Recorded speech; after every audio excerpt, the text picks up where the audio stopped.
Abang Syarif ni tanya halung apa rawatan fasdu ni. Tak apa abang. Kita jawab soalan abang ni. Rawatan ni dia untuk kita buang darah kotak yang dalam badan kita. Punca pemakanan.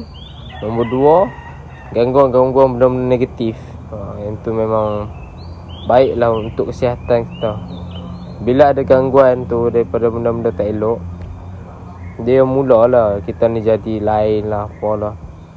50% daripada penyakit datang pemakanan, 50% lagi daripada benda-benda yang negatif. Jadi dua-dua kita nak buang dalam ni. Kebaikan dia bila kita buang, badan rasa ringan. Kita punya kesihatan kita insya-Allah akan beransur pulih, dengan izin Allah. Lepas tu lagi satu, kalau nak buat ni untuk orang kata nampak dia punya kesan dia, kena buat berkala. Berkala tu maksud dia sebulan sekali. InsyaAllah dia akan nampak dia punya perubahan lah. Kita cubalah ikhtiar cara macam ni.